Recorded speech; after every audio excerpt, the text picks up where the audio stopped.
Good evening. This is Professor Rush once again with another exciting adventure of Space Alien OO. Authentic space alien, by the way, contacting me from someplace deep in space. Perhaps the ancient alien hunters can come up with the exact location to their interpretation of some ancient myth. In any case, in tonight's episode, we learn of the dirty trick OO played on O-RocKTET, but in the end, we aren't sure who tricked whom, and the details of OO's second encounter with the Jobisite, and then instructions to look into the night sky. So once again, here is OO. John. Oh, Johnny boy. Are you there, John? I'd like to see his face when he opens the cargo door. Sorry, John. I'm just amusing myself with what you call payback. Now, that word for us is clapdick. All our what you call, let's see, nouns have two parts to them, which are you there, John? Oh, Johnny, eat the book and prophesize as before. Ha ha ha ha ha. I love that line. I give you permission to use it on a t-shirt. We'll split the profits. Ha ha ha. Get it? Profits? Are you there, John, or am I just flapping my spudmuk? Yes, I'm here, OO. Payback. You're referring to the alcohol you took from Rocktet? Oh, no, John. Although that was a good one, but no, that's not it. You see, John, Maudie was becoming unmanageable.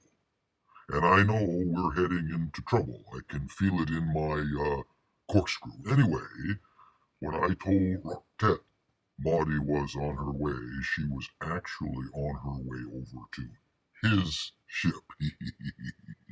You see, it accidentally slipped out that he was coming aboard, and I suggested she might want to surprise him. We're a long ways away from Rockton, as it would not be safe to be around the ship transport shell when it opens the wormhole. We'll take on another navigator in a while, down the way. But now we're on our way to clear up a little matter with the Jobisite. You mean the person or whatever who ran off with, what did you call it, an interocitor? Seems like I heard that in an old, well done actually, science fiction movie, This Island Earth. Hmm. This Island Earth. Yes, that's a catchy title. What was the interocitor in that, what you call movie? Well, it looked like an old Zenith TV set, if that means anything to you, but it was able to communicate with worlds that were apparently light years away. Sounds interesting, but that technology has been around for a long time. I guess that would be the reference in that movie, a device to decode our video signals. But it doesn't quite work like that. Your what you call science fiction writers have some good imaginations, but they have to concentrate on entanglements. But no, that's not what this is. This little piece of technology, and it is not very big, is able to concentrate energies at specific frequencies or sound patterns so as to change one form of matter or what you call material into another. There is more to this device, but that's what it's at its core. It seems, John, you had a branch of what I guess became science and chemistry and so on called alchemy, which endeavored to do the same thing, but if I get this correctly, was more spiritual or turning flesh into spirit. But of course, turning base metals or substances into gold has its virtues as well. Such a device really changes the meaning of worth or value. A device like this would destroy your economy, actually your whole culture.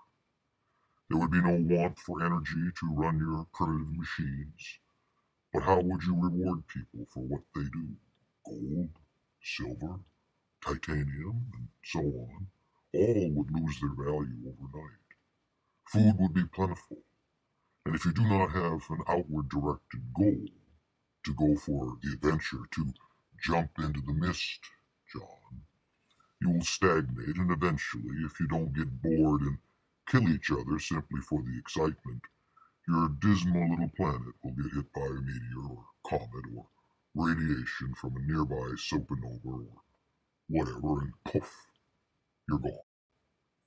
Anyway, you see, John, a long, long time ago, and this was way, way before my time by many thousands of years, what you would call a star master, a Val or high priest, came out of the galactic wilderness.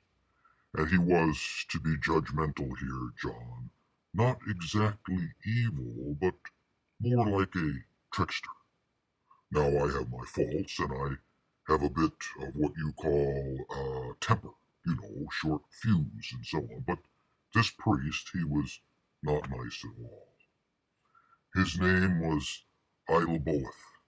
Yes, Idleboeth, which means something like worthy of praise because his invention revolutionized transportation and the need to search for certain rare metals. But that was not the original intent of the interocitor as envisioned by this priest, this Star Master, for his goal was to rob dead civilizations of information, their databases, and store them away on a forbidden planet, the location of which no one knows.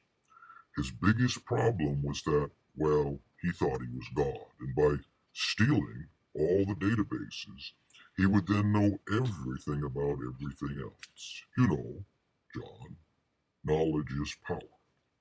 Ignorance only leads to extinction.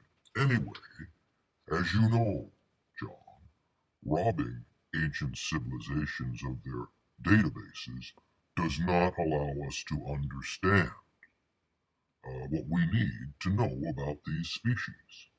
Life or biologic animation that you and I are experiencing is a curious thing. Why should it be? Even we don't have the answer for that. And oh yes, he was also using the technology to forge artifacts. Anyway, John, Idleboeth made a bad mistake. You see, everyone knows that the advanced civilizations and galaxies in which they are found are the older galaxies, the ones shooting away from you at great speeds. The life forms have had more time to evolve and blossom and go extinct, especially if the life forms don't leave their planets and become, for want of better words, hunters and gatherers. All these civilizations are different, with many common elements, but two of the basic elements of genetic or species survival are elevated consciousness, you have to be smart, and mobility. You guys won't have to worry about that because you're about to go extinct. Anyway, Wait. What do you mean about to go extinct? I thought you wanted to hear about the Star Master. Oh, no. You wanted to talk about the Star Master for whatever reason. Hmm, a lumped moot till the end. Okay, all right. You folks, how should I say this, don't have a storyline, a myth that promotes survival into the distant future. The best you can talk about is, I guess, resurrection in some fantasy land. Some of your science fiction does, but these stories and the authors who create them are not those silly leaders and politicians that dot your planet pretending to know something and make terrible, terrible decisions that affect billions of people on your planet. Unless you folks give up the God business and develop a more reasoned storyline based on your species' survival, and of course stop killing each other, you will not survive. Statistically, only 1 in 19.376653 species that gets to your level of technology survives to really venture into space. And you need to do this. Your future survival depends on it. Oh, yes, do not turn your swords into plowshares because you will need them. Life forms come in all manner of intent. Are you happy with that? Well, certainly a bit unsettling, but people have been predicting this for many, many years. Armageddon, apocalypse, and so on. And we do know it has happened in the past. Well, John, you are a carbon unit and a natural thing, right? The natural thing for a comet to do is to naturally travel around until it hits something, right?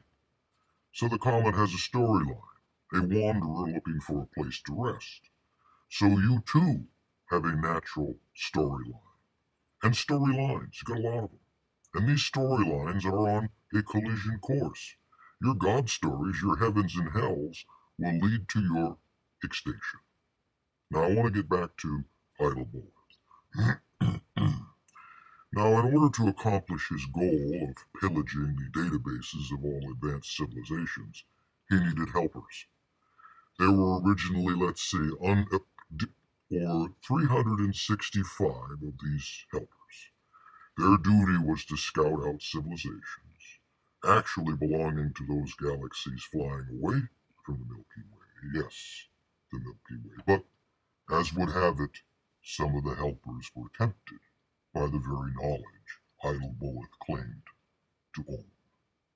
Here is what happened, if you believe such things. One of the helpers happened upon a civilization that had collapsed, but there were a few who survived and were able to carry on, but in a very diminished capacity.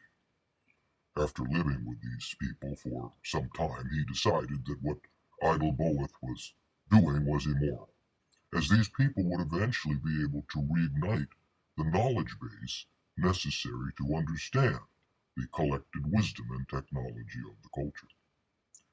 If that data is stolen, it might take a million or more years to reinvent or rebuild. So he decided to steal the interocitor, which he did. This thing is dangerous. It's been floating around the universe for a long, long time. You see, because it works on sound frequencies, it can be used as a weapon, leveling whole cities. So in the wrong hands, this could be a problem. So now I have a little talk with the Jobisite. As far as we know, only one of these particular devices was constructed by Idlewild. This is the prototype, and it is, yes, dangerous, but it is also valuable and needs to be placed in a museum. Now, if you can hang on a bit, I'm getting pretty good at your language. I'll get in on the upward, and you can listen to our conversation if you like. All right, this could prove interesting. Now, we do have stories about weapons given to special people like Moses and Joshua. This is highly unlikely, John. Now, I've read the part about Joshua destroying Jericho with some sort of instrument, but why would they stop there? They could have defeated all their enemies, even the Egyptians, with such a weapon. But they didn't. If you had this artifact, you could rule the world. Well, maybe ruling is a little off, but you could certainly destroy it. So the Joshua Jericho story is just that, a story. Let's dial up old Job and see what he's about. Hello, hello. Oh, Joby boy, are you there? Joby boy, Joby boy. No, no, not you again. I thought after I apologized for my last transgression that would be it. I'm not going through this again. Just look at my face. I used to be handsome. Correction, correction. You were never handsome.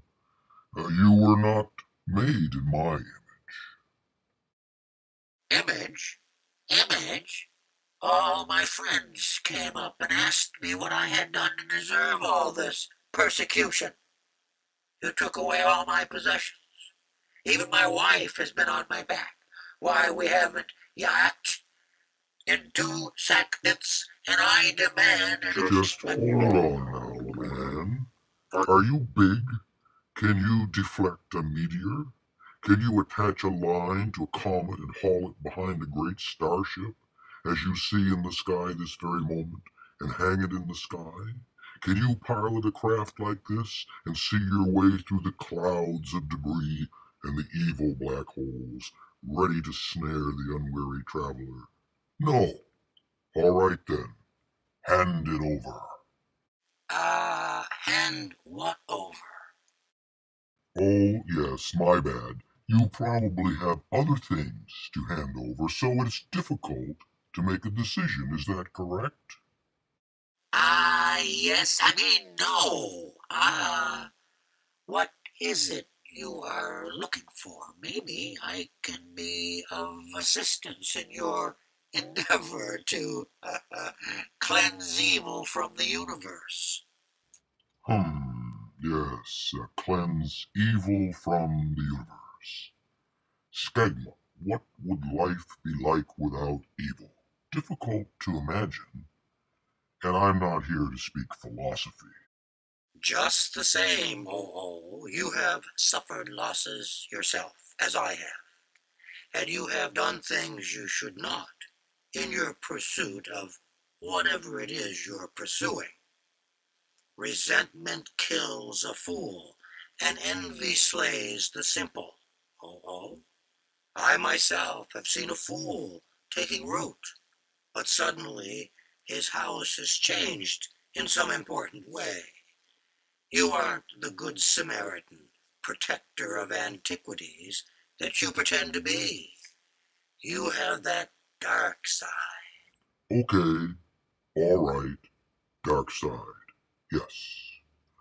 Would you like to experience some of that, dark side? Oh, Skagman, let's get on the track here. I have my faults, and I'll live with them. Where is the interocitor? The interocitor. Yes, the interocitor. I sold it. Now, don't get angry. I needed the money to support the wife and kids. I know where it is. Everyone seems to know where it is, but it does not seem to be anywhere. Wife and kids. You'll have to do better than that, because I know a place where the inhabitants would eat your wife and your kids. All right. Okay. See, that is the dark side of you. You need some counseling. A massage, perhaps. And by the way, how are you doing with your love for all times? What was her name? Chiwakotl? Snake Woman? Maudie? Enough! Where is the interocitor? O-RocKTET, that nasty cousin of yours, he has it. You know, he enjoyed taking all my possessions. Said it wasn't fair for us to have so much. So he was going to redistribute them. So he said, O-RocKTET. O-RocKTET. O-RocKTET. Grrr. I'm not happy, Joe. Don't leave town. I'll be back. You think about the possibilities, and you better have something to trade for your behavior. I know you have our things. Now, I'm being just and kind here, as I could smite you like a big plank. I can see right through you here. You're just being nice because I'm listening to all this. Yes, looks like O-RocKTET pulled a fast one on you. Yes. This has not been a very good month. Consider the dilemma, John. If Maudie seduces O-RocKTET, he goes away for a while, and the interocitor falls into other hands, or paws, or hooks, or claws, or suckers, or whatever you have, and then it'll be hard to trace. On the other side, if I catch up with them and forestall the seduction, then I have Maudie to deal with, for she will think, in her present mind, that I have gallantly come after her, which will only heighten her seductive prowess. But I really only have one choice. But to catch up with him, I'm going to be away for a while. So, between now and what you call January 20th, observe Orion in the night sky. Ta-ta!